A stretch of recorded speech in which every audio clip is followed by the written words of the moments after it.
I've found that for these 100 level classes, that makes it really easy on you when it comes time to prep for the exam.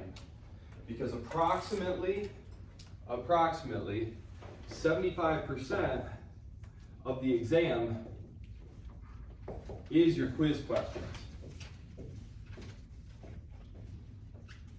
So if you did nothing but memorize the answers to the quiz questions and then show up and write those down and turn it in, I mean, you're already sitting at a solid C right there. I am also going to provide you with the 3 options for the short answer. So that will be on there as well. You have 1 short answer question, and there will be 3 options. And if I remember correctly, that's approximately 10%.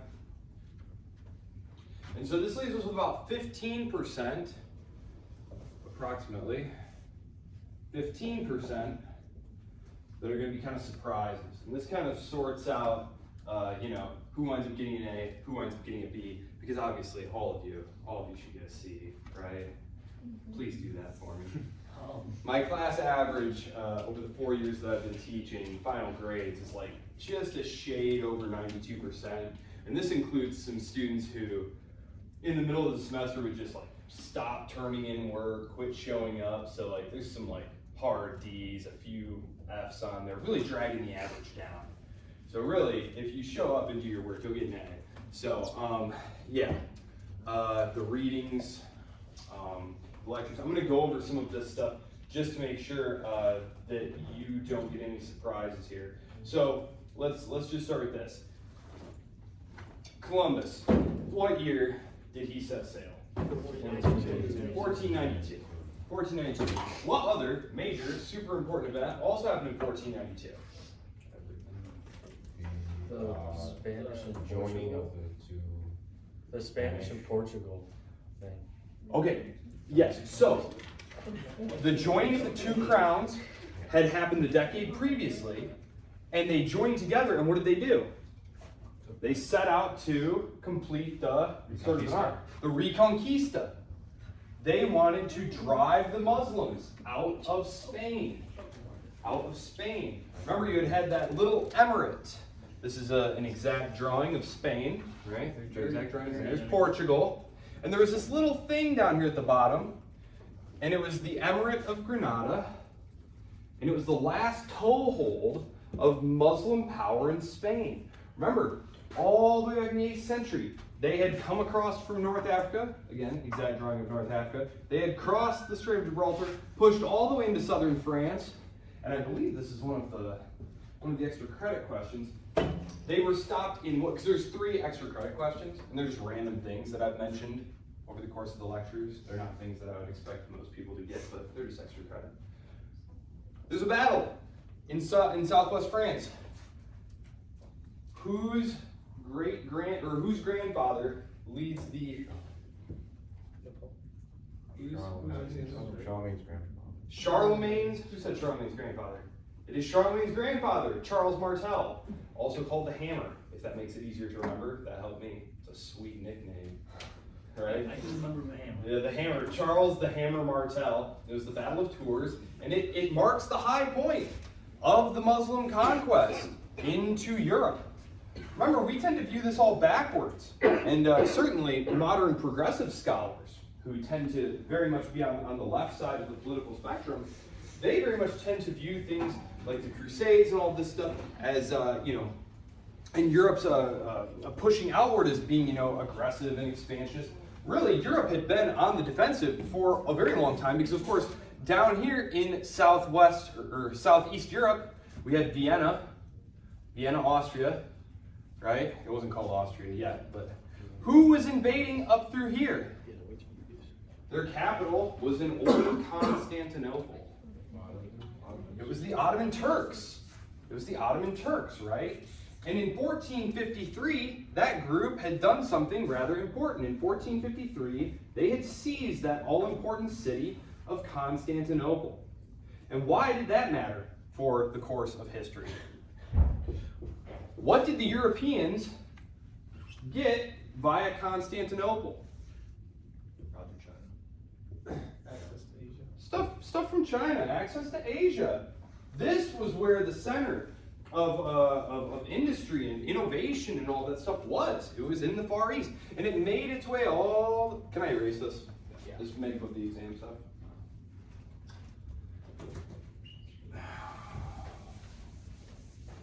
The Silk Road. The Silk Road, that was one of your quiz questions, which, by the transitive property, means it will also be one of your exam questions. Any math people in here? So the Silk Road, right? The Silk Road, and there were actually a couple of different branches. So like there was one that kind of like went off into India, and then it come up here, and there was another one that kind of went through here. They all basically wound up in Constantinople, and so there was a carry trade. And we talked about how these Italian city-states, like, so there's Genoa, and the big one that most people know, Venice, right? There were other ones like, anyone ever been to Italy, like on vacation? Amalfi, Pisa. Well, you guys know Pisa because of the tower. Yeah, that was once an incredible naval power, way a long time ago. So these coastal Italian city-states, they did a booming carry trade, taking the goods from Constantinople, buying in bulk, right, coming back to Europe and selling this stuff. Well, when in 1453 the city is lost to Christendom, they need new access to these Asian markets. They want new access to these Asian markets. So there were two ideas. The Portuguese, what did they decide to do? Sail around the coast of Africa. Sail around the coast of Africa. Bingo. And then there were the Spanish. And by the way, I say Portuguese and Spanish, but like Christopher Columbus was Italian, right? It was basically if you were someone with naval experience and deep water navigation abilities and ship building, you went to the place where you could get work doing that. So, I'm going to say the Spanish and the Portuguese, but it was very much a European-wide effort here. Columbus's idea was that he could Travel west. just sail straight west. And was this very, now this is another one of the questions, it was a quiz question, therefore a test question. Did educated people think the world was flat in 1492? No, they didn't. Right? Again, probably there were some peasants in central France that thought it was flat, but like intelligent people had known since the time of the Greeks, of Euclid specifically, that the world was almost certainly flat. And so he sets sail. He gets extremely lucky. Remember, he gets very lucky because he had miscalculated. He thought Euclid's calculations were way off. It turned out they were only about 6,000 miles off. But he thought the world was actually a much smaller ball, a much smaller sphere than did Euclid. And so it's a very good thing for Columbus that they ran into the Americas because they would have died of starvation long before they traversed the Pacific Ocean, which is just massive. Has anyone flown over the Pacific Ocean? Going to Australia, Japan, anything like that? I just can't bring myself to do it. It's so huge. Like, It's not that bad though. oh, I just can't bring myself to do it. 17 hours. I do really want to go to like, I've been invited to like conferences in China and stuff, and it's like, I'm just not doing that. Just not flying over the Pacific Why don't you just go Ocean. the other way? You could, I looked, but it's like insanely expensive, and they will not pay for you to like hop all the way over like Asia. So Do you have a fear of flying? no, I fly all the time. Oh. I just don't like the Pacific Ocean because anytime a plane gets lost, Yeah. which like commercial airlines do get lost, every couple years, it's always the Pacific Ocean because it's huge. Yeah. It's huge. Okay. So I mean, at some point I'm gonna have to bite the bullet and do it. But Can't live in fear. If you're in fear, you ain't living. so important. So it was these two powers, Spain and Portugal, who initially dominated colonial expansion. Okay? So we're going to kind of be talking about phases here of colonial expansion. In the 15th and 16th centuries, so in the late 1400s, pretty much all the way through the 1500s, the two primary colonial powers, that means powers that were going out far from their shores and setting up colonies, right? Setting up colonies. these were the Spanish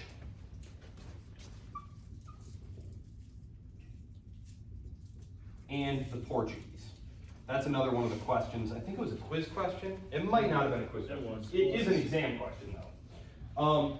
So in order to keep these two from fighting with each other too much, the Pope steps in, and I know this was in your reading.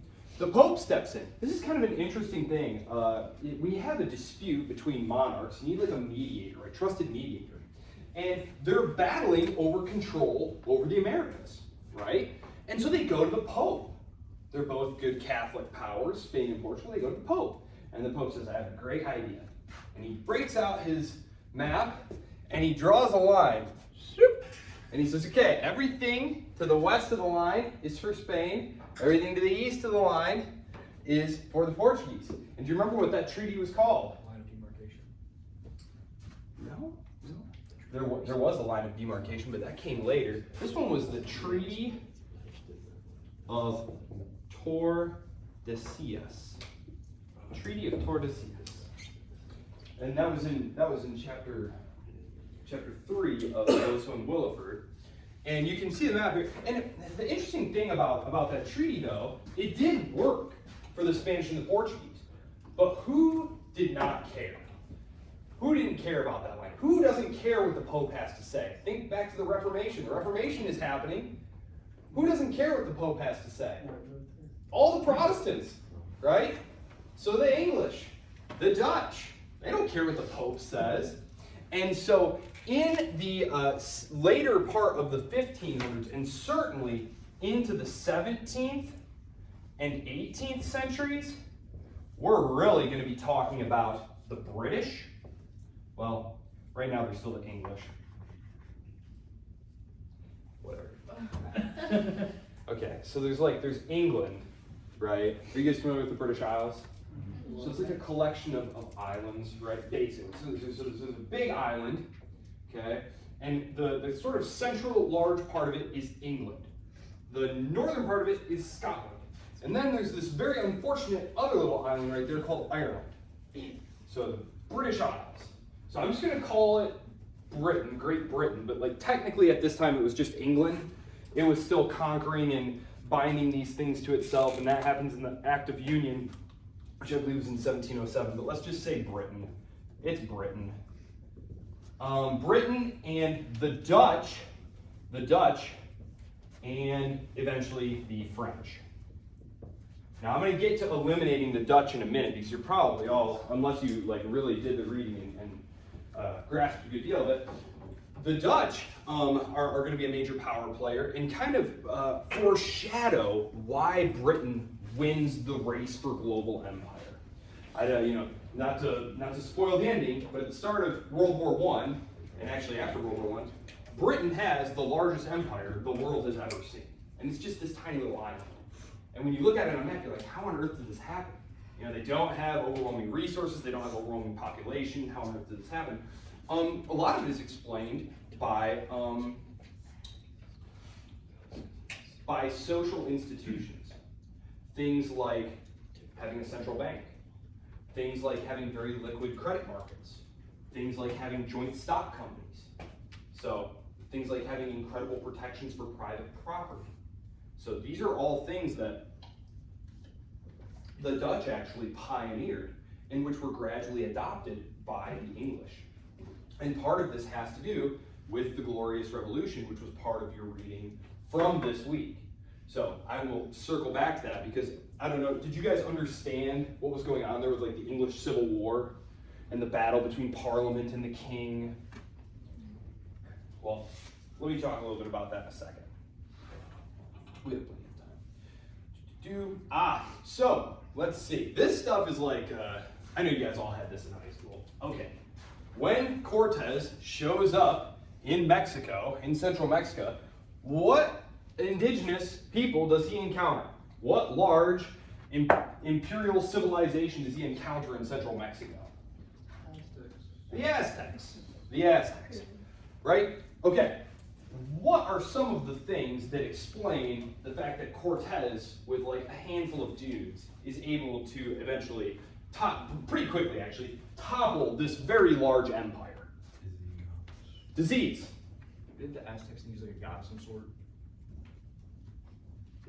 The Aztecs did have like a religion, yeah. Yeah, they had like sacrifice and stuff like that. That like they think that he was one of the gods because he was just a white dude. Oh yes, there was like a part of their religion was that that these gods would arrive from the shore and they would be like pale. Yeah, that's true. Yes. Hadn't like Aztecs never seen a horse until the Okay. Spanish? Okay. So have you guys ever like been around horses? Mm-hmm. Like, yeah. Okay. Okay. So have you ever like ridden a horse? Yeah, the one time. Okay. So now imagine if a dude is riding at you on a horse and you are on foot and you guys are gonna do some battling now. I want to be on the horse. I don't know about you, but I super duper want to be on this horse. If they're turning around and getting Yeah. I'm not even a huge horse fan, but if those are the options, I want the horse. Yes. I think another thing, Cortez, right? Mhm. He did it to boost their morale. He burned the ships or something. Oh, that's a phenomenal motivational strategy. All of you who want to be great corporate leaders, listen to this strategy to motivate your team. Okay? You land on this distant shore, and the guys are like, I don't know, man. There's a lot of angry, armed, indigenous peoples here. Maybe we should just get back on the boats and leave. He burns them. Says, we're not leaving, guys. We're either conquering that city or we're all going to be slaughtered. Talk about phenomenal motivational strategies. That's one way to do That it. will motivate your team. Another thing, steel. Steel. Okay, so you have iron, and then through a process of something to do with the oxidization of the metal is what turns it into steel. But the weapons that the Amerindians had were overwhelmingly made of things like bronze. What happens if a bronze sword and a steel sword hit one another? Steel Shattered. The steel sword will literally cut it in half. Like just. So now imagine you have steel armor on. Now imagine you have steel armor on. And people are shooting like stone-tipped arrows at you and trying to hit you with like bronze swords and spear points. They're not going to penetrate. So we have steel, we have horses, we have disease. Disease is honestly like the big one because I mean it just absolutely devastated the populations. These were things like smallpox. These were things like plague, and there were of course diseases in the Americas that the Europeans had no immunity to. That's true. But they had things like yellow fever and things of that nature, and these would kill a large number of Europeans in the tropics, but it was just nothing on the order of like the plague and smallpox and stuff. The other one that I will say, guns. Guns tend to get talked about a lot. It's important to understand that these guns were not like super useful in terms of, we kind of think of guns as like rapid fire, like maybe lever actions. But have any of you ever seen like an old style blunderbuss? You ever seen one of these things? Okay, so if you were really, really proficient and really fast, you could maybe fire a shot per minute. And there's like 12 of these dudes. Like 12 dudes with guns. It's like, that's not gonna be good in terms of like being able to kill large numbers of people. They were mostly terrifying. They took artillery off the ships, meaning cannons and stuff, and like these things like emit these roaring flames, and it's just completely terrifying stuff. So when you put all of this together, right, and then this is super critical. The Aztecs, I mentioned it was an empire. What do empires have? What's the difference between like a city-state republic and an empire? What do empires have? What did you say? One ruler. One ruler, and who are they ruling over? A lot of people. Empires conquer and subjugate other people, right? And so when the Europeans show up and start destabilizing Aztec power, all of the tribes who had been conquered by the Aztecs, remember we talked about human sacrifice? Yeah, that's where they got those from. They'd go grab some of the subject population for sacrifice, right? So it wasn't super popular. These subordinated Central American tribes rose up against them, allied themselves with the conquistadors. Okay? So all of these things together is why that happens. And that's the Aztecs. That's the Aztecs. In South America, what was the major civilizational polity? Inca. The Inca. The Inca. Way up in the mountains. And which conquistador, do you recall, went there? Starts with a P. Pizarro. Pizarro. So, we have Cortez and the Aztecs, we have Pizarro and the Incas. All of those are on the exam.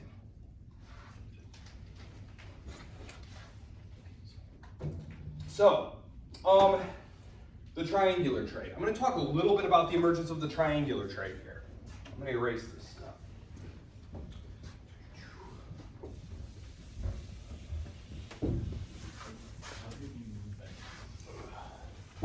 Okay, so again, the triangular trade is something that I am certain that you encountered in probably high school, I think. Okay, so a trade starts up. Because why do you want to go to these places? Money, right? Money, land, right?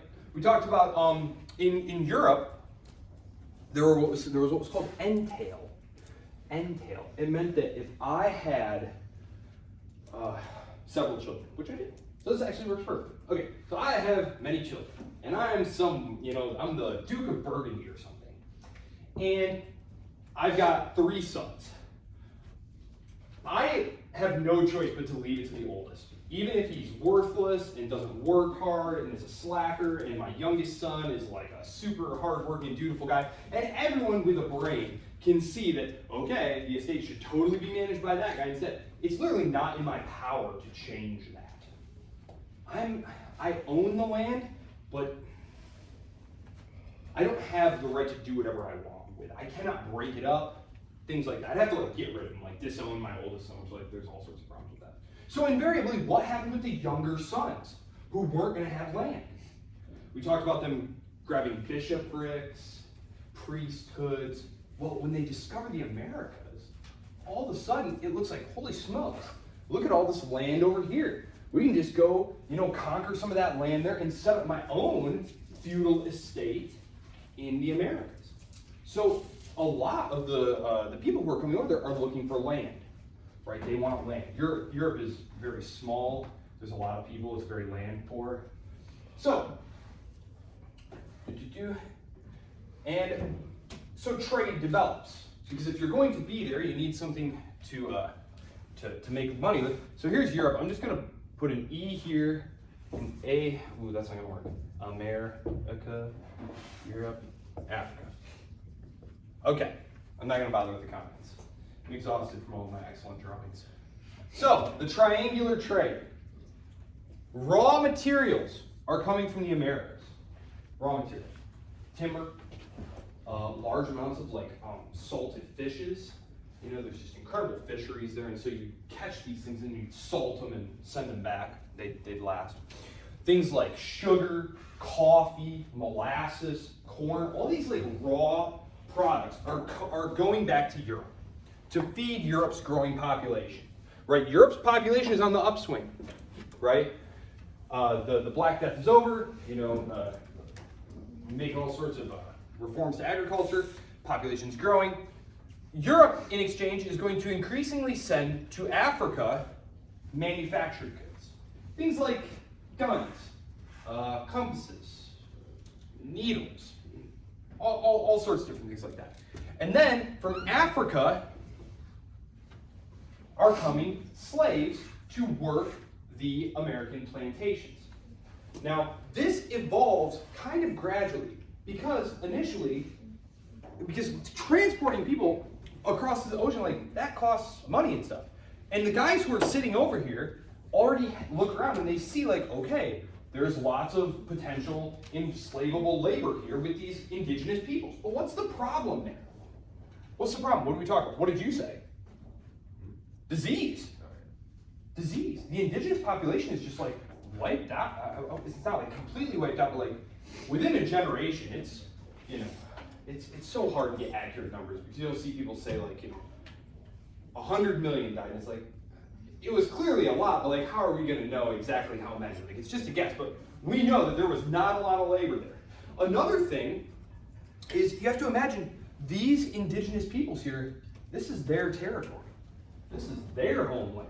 They know how to get away from these total noobs who have showed up to like try and boss them around. They can melt away into the jungles, into the mountains, and they're never going to find them, which is true. And so what they were looking for was a replacement labor force. And basically what happened was there was a lot of like warfare among tribes in Central and West Africa. And what the Portuguese did, because remember it's the Portuguese in West Africa, they basically cut a deal with some of the rulers of the West African states, who said, look, if you bring us a steady supply of slaves from all these like different wars they were having and capturing people, it turned into kind of an industry. We'll trade you all these goods, and especially things like guns, which will help you dominate your neighbors even more. And so it kind of grew over time. The thing is a lot of these Africa, if you ever look at like an ethno-linguistic map of Africa, even today, it's incredibly diverse. And so you wind up with these populations here of slaves in America who like don't know each other. They're from different tribes. They don't even speak the same language. They're completely isolated, and therefore much easier for the Europeans to control. And here I'm talking about the Spanish, mostly, and the Portuguese. So over time, many millions, we do not know how many, were brought over. About, again, it's like really rough, but about 70 to 80% of them wind up in South America and the Caribbean. We tend to think of the United States as being like, the place, for slaves. But really, the development of North America is going to come much slower, and it comes very late in the game, and it's coinciding with things like the mechanization of agriculture and different things like that, and then there's the war and the outlawing of the slave trade. And I'll get to all of that stuff later, because that all takes place slightly after the events that we're concerned about with the first exam, which basically ends with, I think the last thing is the American Revolution, but I'll check just to be sure. So, the triangle trade. Any questions about the triangle trade? What was happening? What was the logic of it? Europe lacking an ability to feed its population, lots of goods here. West Africa lacking manufactured goods, yes? I don't know, I don't want to get us off track, but like, It's okay, I'll be quick. I guess I've heard before, and like I've done research on like if the triangular trade was necessary for American development. Like, do you believe that the triangular trade was necessary for the development of the Americas? To be 100% honest with you, I don't know. My work is in 19th century American diplomatic history. That was my PhD.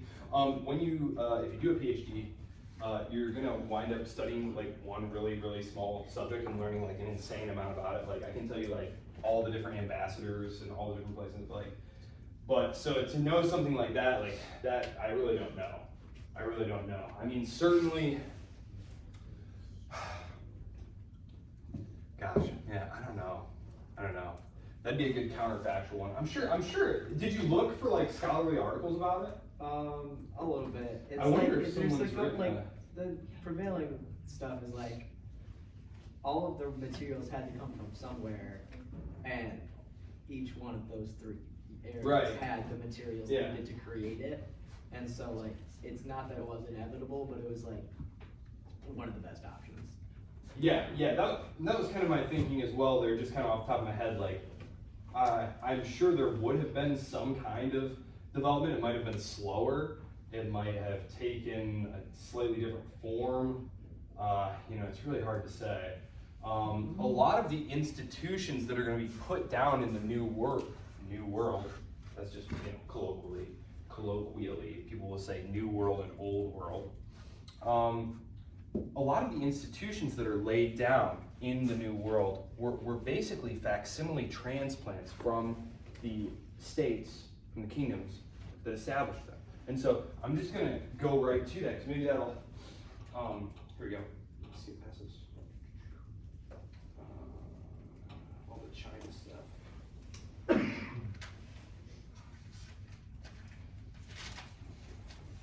So let's talk about paths of development here, because this is one of the things that was in the lecture I posted last time, which apologies again for not having been able to meet for a couple of periods here. But basically, the Spanish colonial model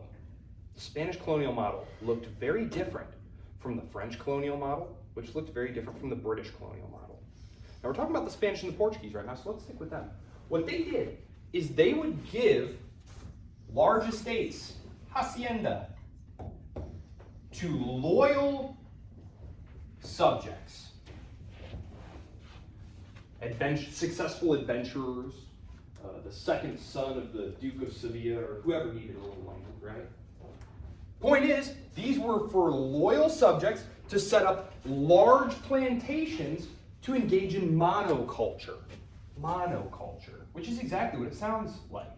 It means cultivating a single crop for export, because there are no consumer markets in the Americas at this point, especially in South America. There's basically a handful of large plantation owners, all their slaves who obviously do not consume, aren't out spending money. Then there's the indigenous people who are left who don't want anything to do with them, who are hiding out. So all of these things are for export. So coffee, sugar. Gold and silver is a big one. By the turn of the 18th century, that silver flow is largely exhausted. This basically props up the Spanish government, and I'm not going to get lost in talking about why Spain, because if you look at a map around the time of the 30 Years' War, you'd be like, wow, Spain is just dominant, right? But really they're about to collapse into a heap and never to be seen again, right? So silver exports, it's all exports. Silver, coffee, sugar, right? So, the hacienda, large plantation. Okay. The French model, I'm going to talk about the French model real quick. So that's the Portuguese and the Spanish model. This was in South America and in the Caribbean. The French, they wind up in Canada, right? In modern day Canada. Eventually the British get it from them in the 7 Years' War, but now Canada's geography and climate are very different from South America. Canada is, it's cold, right? It's woody, it's snowy, it's also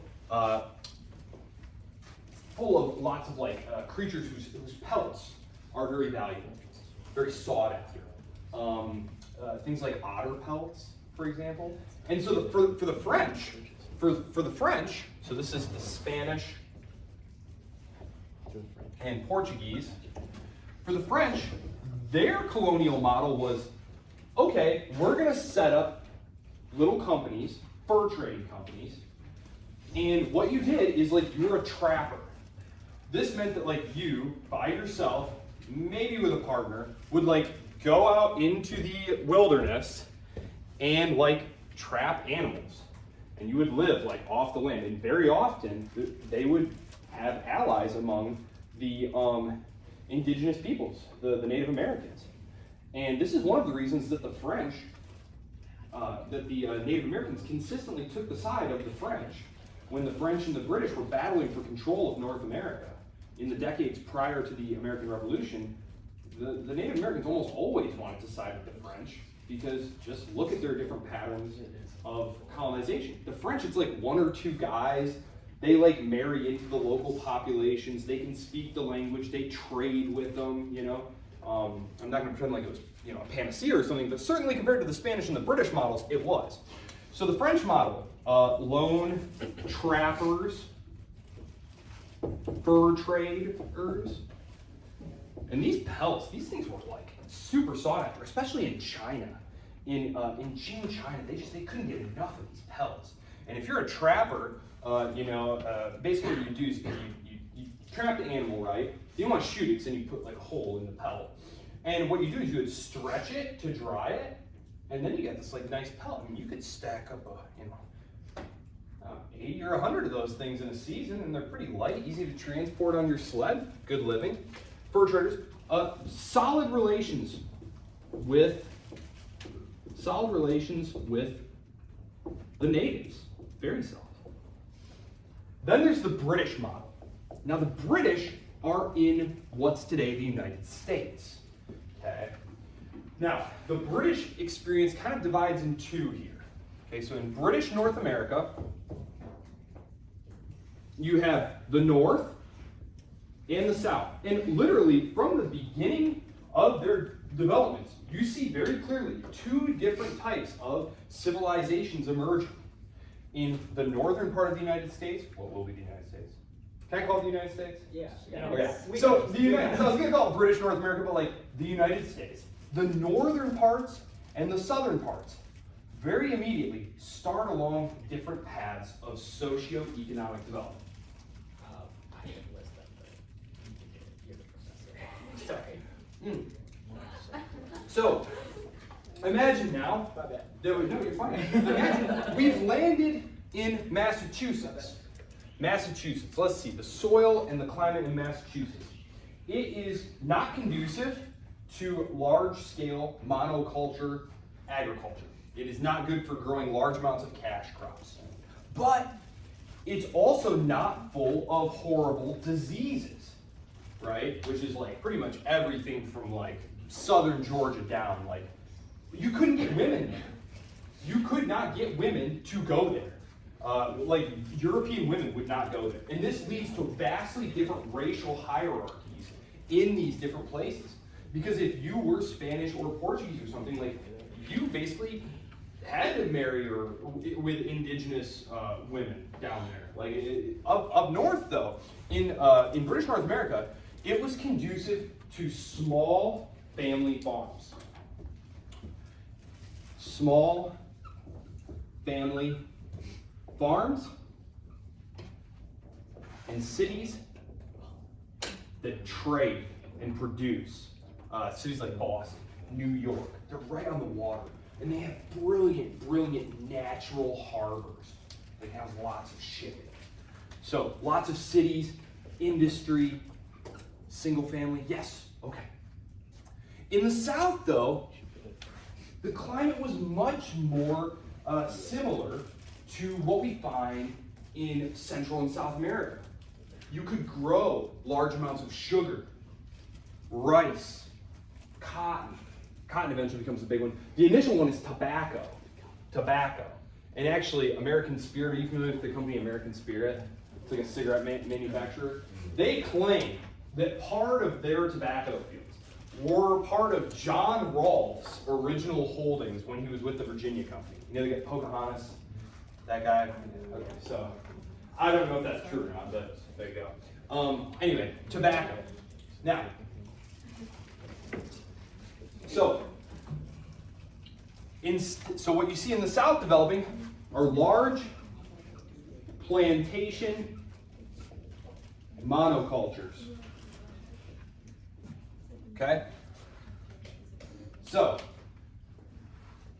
these are the different patterns of settlement here. Now, one thing that's interesting to note about the British is when they granted lands a lot of times, they like to give lands to religious dissenters. Very interesting. So instead of the Spanish, who said, we're only going to let our most loyal sons go to the colonies, the British were like, okay, where's all the troublemakers? Where's all the religious troublemakers? Just get them out of here. Let them go live in Massachusetts or something, right? And one interesting kind of tension in the American identity is that between sort of the religious ideal of Christianity and the commercial urge, which sometimes, shall we say, comes in conflict with the teachings of Jesus, right? So up north in Massachusetts Bay, you have things like Bedford's Massachusetts Bay Colony, right? Highly religious. The northeast there. I mean, these colonies were literally set up to be religiously monolithic, right? It wasn't about religious tolerance. It was about having an area where you could have your own little kind of theocracy, right? Maryland, any other Catholics in here? I think I asked that. Maryland was set up so that Catholics fleeing to America would have their own place because they were persecuted by pretty much everyone but the Quakers. The Quakers were super chill. The Quakers in here? Yeah, the Quakers. Well, they settled in Pennsylvania. William Penn, he received a grant from the king and set up Pennsylvania. But in the Northeast, very religious foundations. In the South, in Virginia and down south there, those were initially established by commercial companies, like the Virginia Company. They couldn't have cared less what religion was what. They were here to make some money. Right? They were here to make money. So you have this kind of tension right there at the I won't say the founding, but yes. Well, I was gonna say, like, if all like the religious people were like on the East Coast, like, what like stirred them up enough to throw the tea overboard? Oh, we'll get to that. It all had to do with 2% tax. That was the problem. Well, I understand the taxation, but like, you would think the Quakers and all those people. Well, important point. The Quakers weren't up there. It's true. The Quakers were in Pennsylvania, and that is a good point. Or the Catholics on that. Well, yeah, it is super complicated, but we will get to that. I do promise. Okay, so just these different colonial models here, and so like it's very interesting. It's very interesting seeing how these different societies emerge, and I think without question we can say that the most successful model. Which model was the most successful?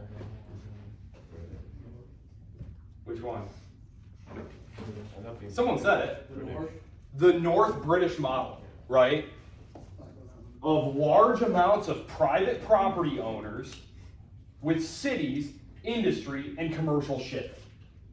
This was the model that wound up dominating. It was the British model. It was like a little facsimile of Britain, right? So this was the model that dominated. Eventually. Wasn't clear that initially that would win out, but. So the English Protestants. Okay, so I'm going to talk a little bit about the English Revolution here.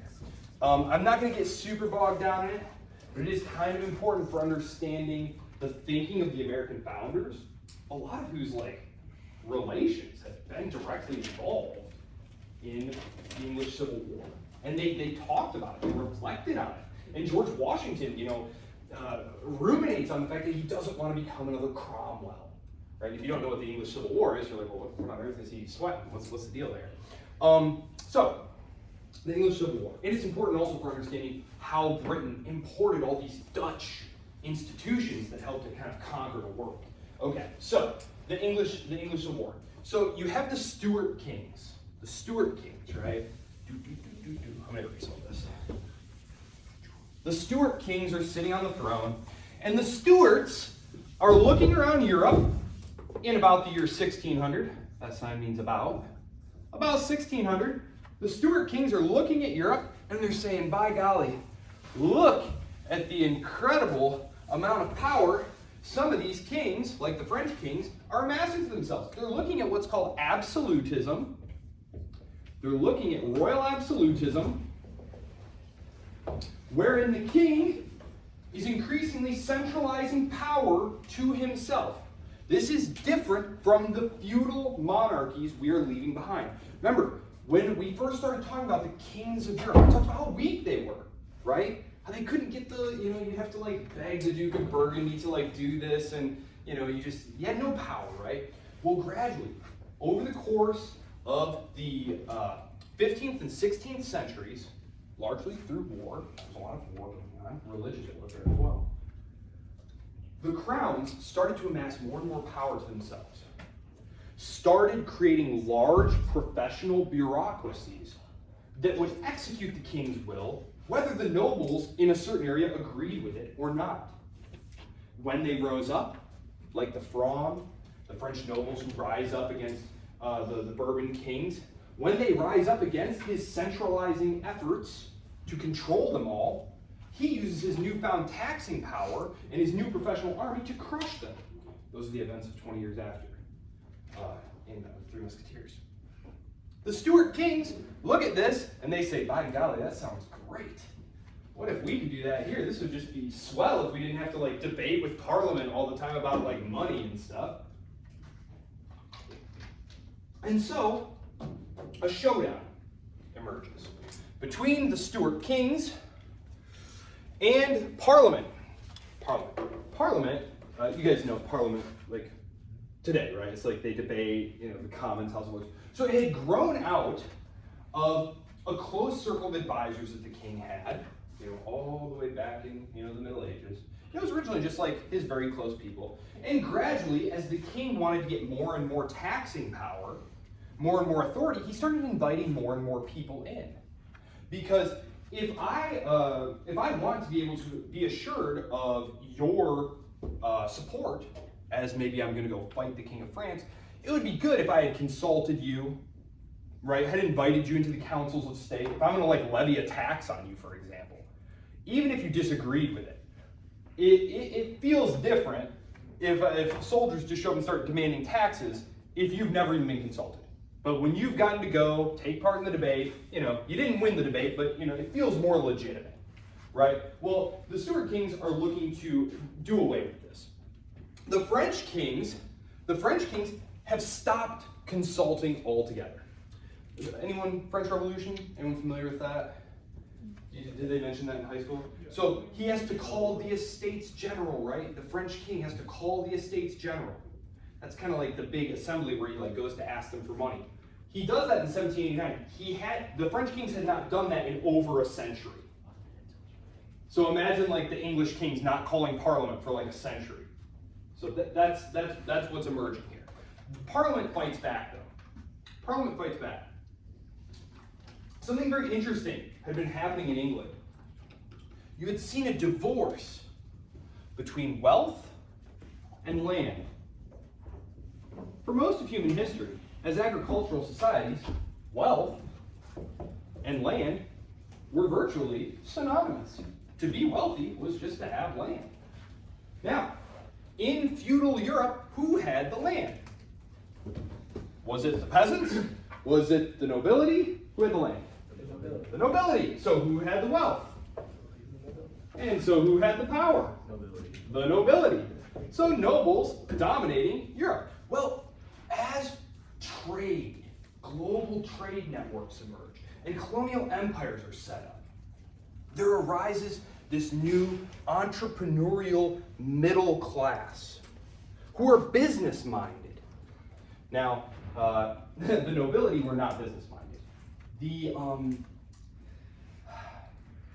Downton Abbey, is that you guys have not seen that show? That was, okay. So I don't know, that show's just great because there's the Lord of the Abbey who he's in charge of this massive estate, but he doesn't keep good books or anything. Money just goes in and out, and to a middle class person, you're this is insane. Why aren't you keeping accounting records of cash flows and making sure you're running a positive balance and stuff? This mentality of you inherit this land and you have obligations to the people and they have obligations to you, and this is not the mentality of someone who's going to be well suited for commerce, going and trading and negotiating and bargaining over prices and stuff. This is totally antithetical to the noble lifestyle. And in fact, in places like France, the king said, if you're a noble, you can't be involved in commerce. Now, this leads to the rise of a new class whose wealth is based on trade, business. And we're going to call them the middle class. Specifically, they're the upper middle class. These are people who own the shipping companies, own the joint stock companies, are setting up these colonial ventures and stuff. And in England, there's a special word for them. They were called the gentry. You encountered that word. Cromwell was a member of the gentry. The gentry by the time of the crisis of the 1600s, they dominate the House of Commons. They dominate Parliament. And they are looking at this situation and saying, okay, look, the king and the nobles have pretty much all the authority, and now they're saying they want all the authority. But the way we see it is that we now have the wealth. We now have the wealth. Shouldn't we have the power? So there's a fight between the king and parliament over what's called parliamentary supremacy. Does the king rule over parliament, or does parliament somehow constrain the king? And, yes? That's where we get the Magna Carta. No, Magna Carta had come much earlier. Magna Carta was, remember, did you guys ever see that old Disney Robin Hood movie? Yes. Okay, the doofus who, like, the doofus king while King Richard is away, who, like, mucks everything up. Okay, so that guy was really a doofus in real life, too.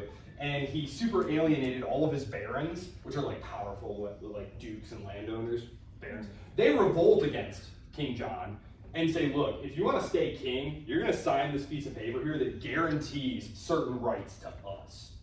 Right? And so, sorry about that. No, it's okay. My kids are just providing me updates on how it's going at the house with my wife and their mother-in-law. So, who came down? Stuff, you're good. Yeah. So things are going well. What was I saying? Oh yes, parliamentary supremacy. So the king won't back down. Parliament won't back down. I'll let you read the rest of the intricate details in your book over what specific rights they were arguing about. Well, it comes to blows. They raise armies and fight it out. And the parliamentary force is called the Roundheads. They call them the Roundheads versus the Cavaliers. The Roundheads were the gentry, and they had this haircut. Did you ever have a bowl cut? Did you ever slap a bowl on your head and like cut around it? That was the hairstyle they were. They called it Roundheads. And the Cavaliers were the king's supporters with the long flowing hair. So it was the Cavaliers and the Roundheads. The Roundheads win. The parliamentary armies defeat and capture King Charles. And they say, listen, King Charles, we won. It's time for you to admit that we have some power. And King Charles was like, I would literally rather die. And so they were like, That's what he does. well, I guess we're gonna have to kill you then. And this was this was crazy. I mean, this is a century and a half before they chop off the King of France's head. So this was incredibly radical, and a lot of the parliamentarians who had helped fight the war and stuff didn't support it. In the end, it's Oliver Cromwell and like a handful of his supporters who chopped the king's head off. And they established a republic. They established a short-lived English republic, and they called it the Commonwealth. So Cromwell becomes Lord Protector of the English Commonwealth. So it's a republic. It's a military dictatorship. The English just can't bear to call it that, but it's a military dictatorship. Oliver Cromwell and his army, which they called the New Model Army, they run the country. They go smash. Are there any Irish people in here besides myself? You all hate England, right? No, just kidding. Yes. So while the Civil War is going on, the Irish decide like, oh my gosh, now's our chance maybe. And so like they revolt, and after Cromwell seizes power, he goes over there and just like, does what the English be doing. So they pacify, which I love that word, right? Just to pacify. Because you think of like a baby, a pacifier. Pacify really means like bloodily put down these insurgents, which is what they do. In fairness to Cromwell, there was a practice in warfare. Your army shows up to the city. The city shuts its gates, and you send out emissaries, and you say, listen, got you surrounded here, surrender. If they say yes, everyone inside the city is supposed to be safe from pillage and rapine. Okay? If they resist, and the siege commences, right? They'll again say, will you surrender? Because like sieges are long and painful and costly for both sides. And if after a little bit of fighting they say, okay, we will, well then the people of the city are still going to be secure in their lives and property, but now the soldiers inside are going to be prisoners of war. Whereas before you could leave. If after the siege has gone on for a while and it looks like they're going to break through, but when you break through, now it's going to get super bloody and like street fighting. They would say, okay, seriously, we're about to enter the city, will you surrender now? If they say no, that means everybody gets put to the sword. So this was very common practice. It wasn't just Cromwell. The 30 Years' War is full of examples like that. So, okay. So, Cromwell, Lord Protector, he dies. He dies after only a few years in power. And this causes a crisis because they hadn't yet figured out how the succession was going to work. He wasn't the president. They basically couldn't decide what to do. And he was the one who had all the power because he had all the troops and the money. And so, ironically, what they wind up doing is inviting the Stuart kings to come back. They invite the son of the king whose head they chopped off. They say, listen, if you're willing to be more cool than your dad and acknowledge Parliament's authority, we're willing to let you come back. This is a very, very unpopular decision among a lot of the Protestant hardcore parliamentarians, though. And they fear a plot by the Stuarts, and so they conspire against them. And in 1688, the Glorious Revolution happens. This is the big one. The Glorious Revolution. This is when the English parliamentarians go to William and Mary, who are, we'll call them kings. Technically, he's the stadtholder of the Netherlands, but basically he's the king. And they say, listen, through your wife's blood, you have a claim to the throne. And if you want to come invade and be our new king, we would just love for you to come be our new king. And so they sail over with an army, the Stuarts flee, and the reason they call it the Glorious Revolution is because there was no bloodshed. No bloodshed. The Stuarts flee, William and Mary take the throne, and England is now going to be a constitutional monarchy, complete with a Bill of Rights. All right. Yeah. And very quickly, so the Glorious Revolution, Bill of Rights. The Bank of England. Now the Bank of England. Now I'm going to say a couple things about the Bank of England real quick here. Okay, so government debt. Government debt. There's been a lot of writing about why the English came to dominate the globe.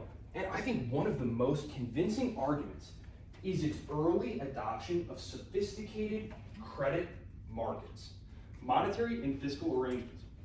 This is probably way too far, but like this is the same thing that Alexander Hamilton built, the National Bank. Alexander Hamilton loved the Bank of England, and as we will see when we talk about Jeffersonianism versus Hamiltonianism, the Federalists versus the Jeffersonians, this is one of the big points that they're going to argue over is the central bank. Now, Because it creates credit. yes, and whatever you might think about central banks, and I am actually anti-central bank, but I will say this, there is zero question that over the next 2 centuries, in which England would be at war most of the time, fighting the Dutch and fighting the French and fighting the Americans and just fighting everyone, right? You know, world empires don't build themselves, okay? They were able to borrow virtually unlimited money at rates many percentages lower than any other power in Europe. This is an insane advantage. So when the British and the French are fighting for control of North America in the 7 Years' War, the British are paying about 3% on the money they're borrowing, and you have to borrow money. Like, war is just too expensive. The French are paying close to 10%. This is, I know interest rates are like boring, but this is actually hugely important when you're borrowing large sums of money over a long period of time. These wars are going to bankrupt the French government. And that's why in 1789, the French kings have to call the Estates General, which quickly gets out of hand and sparks the French Revolution. The British, meanwhile, are just chilling, you know, the banks managing their enormous debt, and, you know. So, yeah, the Bank of England, very, very important. The Bill of Rights, yeah, and it's a constitutional monarchy now. It's a constitutional monarchy. There is no more debate. Parliament basically makes the decisions because Parliament holds the purse strings. Now, if the king really wants to do something, you could dig in your heels, but like this can cause a constitutional crisis, right? So like the king has control of foreign policy, and let's say the King of England says, you know, the Spanish in Florida are being really problematic. We need to raise a squadron and go raid Florida. And Parliament needs to approve funds for it, right? You know, the king is going to have like reached out behind the scenes to say like, okay, you know, is there enough support for this?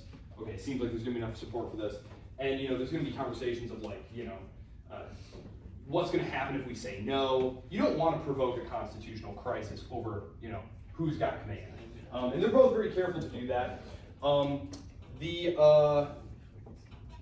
The throne, actually, William and Mary and Queen Anne, they passed from the scene within 20 years, and they need a new monarch. And I'm going to conclude my stuff on England with this remark. They need a new king. They go to the House of Bavaria in Germany. Or no, Hanover, I'm sorry. The Royal House of Hanover in Germany. And they bring over the Georges from Hanover. And their name was Saxe-Coburg. Saxe-Coburg. Very German sounding, very English sounding. It sounds German, right? During World War I, as the English are fighting a horrible, bloody battle with the Germans, they changed their name from Saxe-Coburg to what? Windsor. This is the current royal family. They were Hanoverian Germans. They were invited to take the English throne as constitutional monarchs, and they're the ones who lose the American Revolution, defeat Napoleon, preside over the world empire, get them into World War I, and then as World War I is going on, and anti-German sentiment is very high in England, they decide, you know, maybe it's time to change the name to something more English sounding, Windsor. Saxe-Coburg. That does sound just so German. So this is the current royal house. Yeah. They date all the way back to, I believe it was 1720 something is when Queen Anne, because Queen Anne dies and she doesn't have any children. So, yep. So, England. And again, I'm going like right down the test here. English Civil War, blah, blah, blah. Glorious Revolution concludes that.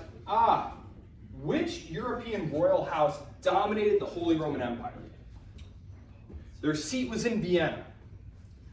It is the most famous name in all of European medieval royalty. Warsaw. They were very ugly because they did a lot of inbreeding. The Habsburgs. Oh. The Bourbon, they do eventually take power in France. But they're a relatively late comer. Oh. They're actually, so let's see, it was the Capetians and then the Valois. So they're like the third, they're the third. And they don't really come into power until right around the time of the French Wars of Religion. I remember it was the War of the Three Henrys.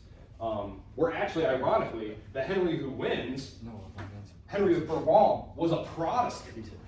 Which, like, that's some deep French history I can't get into. But basically, France is super Catholic, and he's a Protestant. But he's the one who is like kind of in line for the throne now, and he very famously says, he's supposed to have said, Paris is worth a mass. And so he converts from Protestantism to Catholicism to become the king of France. And that's the Bourbon, and they're the ones who ultimately get their heads chopped off in when did they execute? 1789? 1790? Actually, no. I think it's 92. History's confusing. Yeah. Wait, are you So- talking about King Louis. Yeah, because George Washington was in office and had to make a choice on whether to enter the French Revolution, so it had to be at least after 1790. Yep. Because the original French Revolution, as we're going to see, was very much an American Revolution. It was people who were concerned with not really overturning the established order. They didn't want like democracy and stuff. They just wanted themselves, the wealthy commercial business people, to like mostly run the government, because the old hereditary landowning elite were doing a terrible job along with the king, which was actually pretty true. St. Augustine, Florida. St. Augustine, Florida, the oldest continually occupied European settlement in North America. Isn't that crazy? You ever been there? Yeah. Yeah. So that is actually the oldest continually occupied settlement by Europeans in North America. So that's just interesting. British colonists in North America.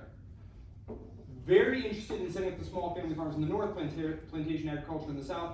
French colonists in North America, what were they concerned with? What did they want up in Canada? What were they looking for? Furs. Fur trade, right? Fur trade. Fur trade.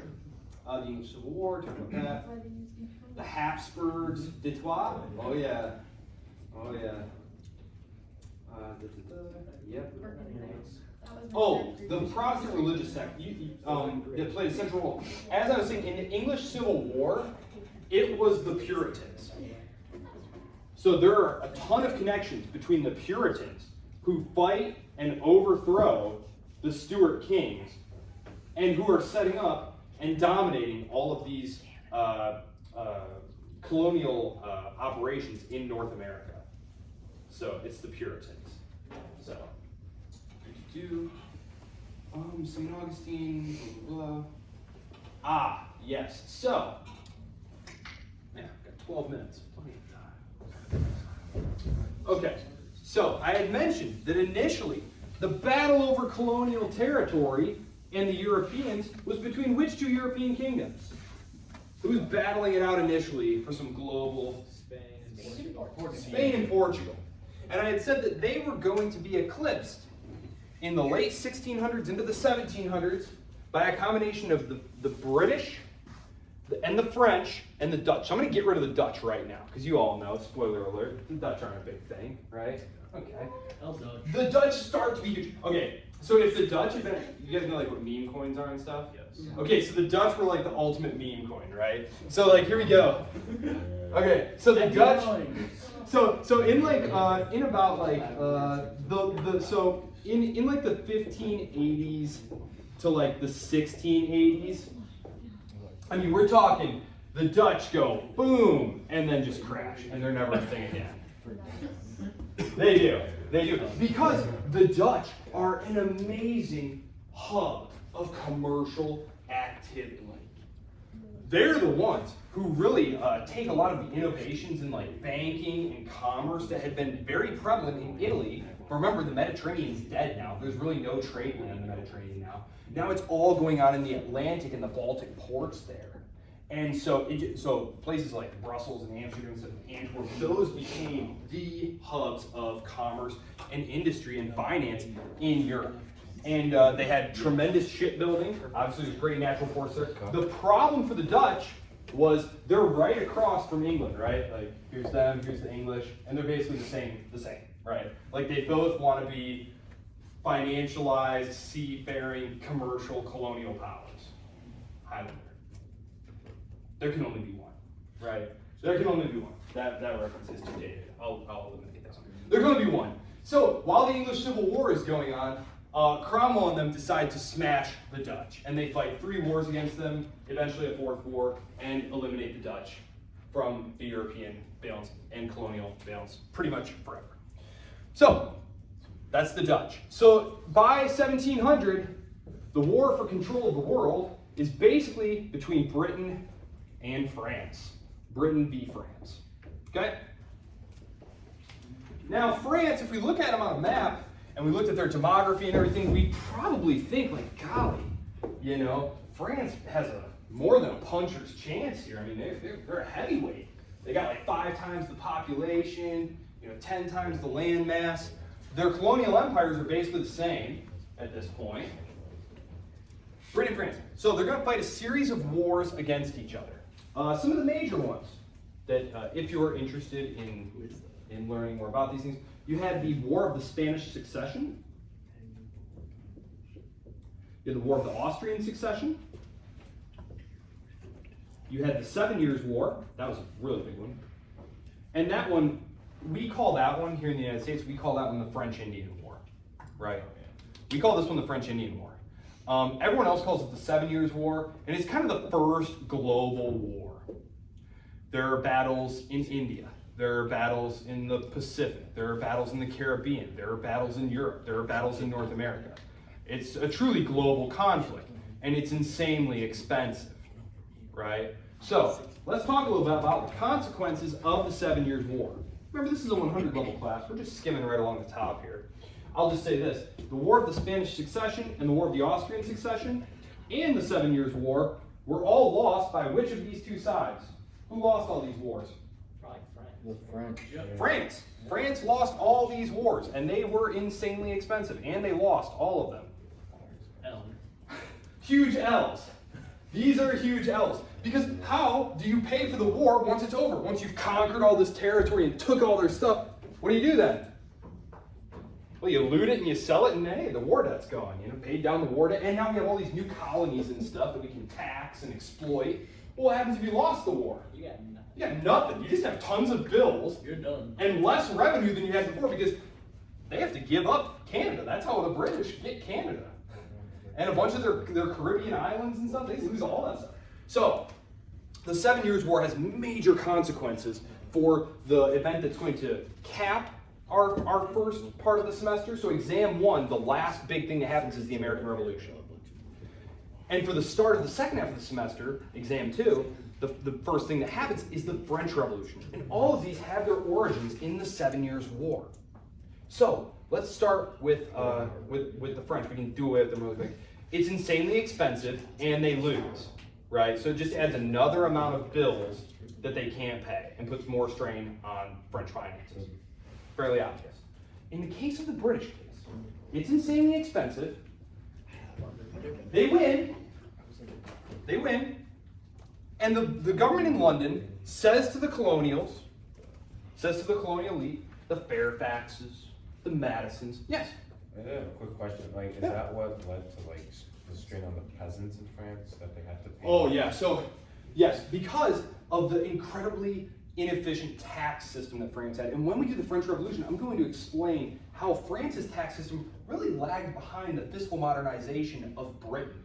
Really, in France, the people with the money, the church and the nobility, they were the ones who you really couldn't tax. So what were you left to do? You had to squeeze the peasantry. You had to squeeze them. And then on top of that, you have these crippling debts. You also have a series of like just bad luck, like just really bad harvests that cause mass starvation, bread riots, and things frankly just get right out of hand. And a wiser, more prudent, more steady hand might have been able to manage their way through this situation, but Louis XVI was neither clever nor steady nor any of the other adjectives that I just used. He was a very foolish fellow. But in the case of the British, London says, hey, we did it, guys. We won the war. That was dope. We drove the French out of North America. You're welcome, colonists.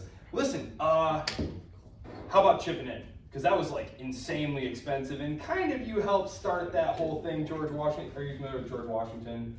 He's supposed to like take his troops on like a mission, and a shootout happens, and like, okay, a French officer gets killed. George Washington helped start the French-Indian War. And so the British come to the American leadership and they say, okay, well, so we're going to start taxing you a little bit to help pay for the war. Say what? The American colonists are like, the British American colonists are like, what are they talking about? We fought in the war. We already did our part. What are they talking about? They're going to tax us. We tax ourselves. We have our own parliaments here. The House of Burgesses, for example. In Virginia.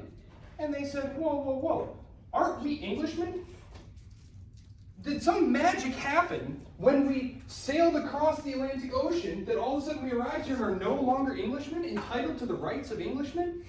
To be represented and to have a say in our taxation? And Parliament says, I see why you're confused. You see, you're virtually represented.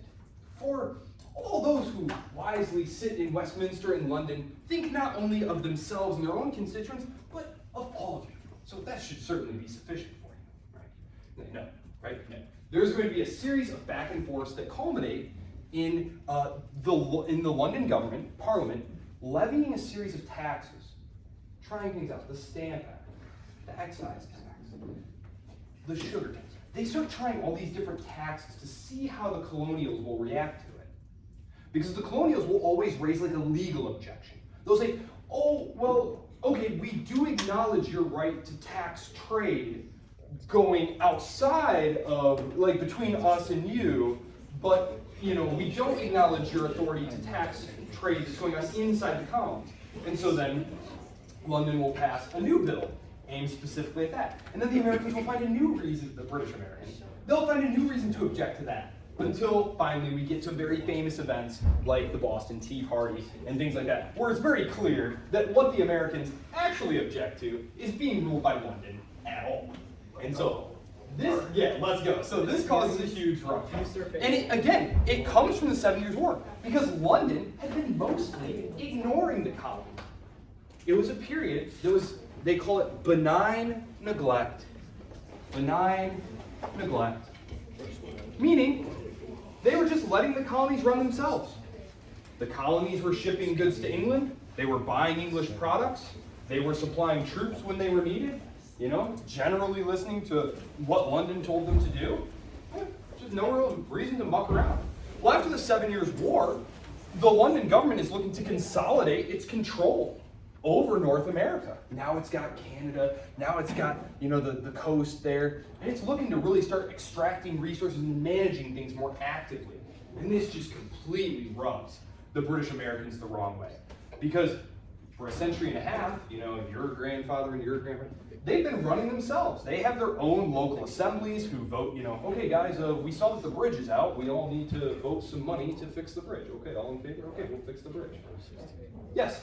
Is that how they're able to get France on their side against the British? Because the French didn't like the British for taking their land. So the British have hated the French forever.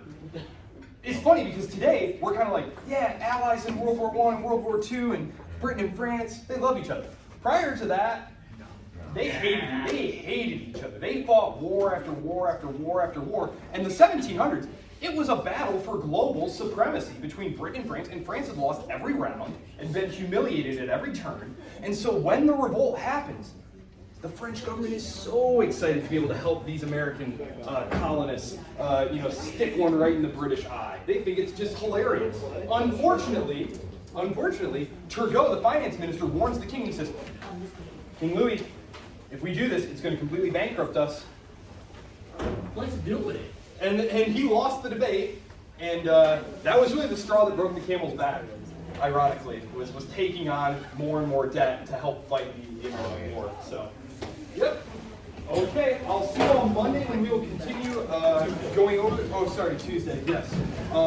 We'll keep going over this stuff, and then Thursday we'll kind of see where we are, and if everyone is comfortable, we'll aim to take that exam on a week from Tuesday. So, okay.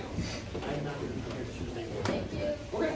I've got to go back to Ohio with funeral on Thursday. All the best. My condolences and safe travels. I'll post these videos. I'm literally going through the exam question by question.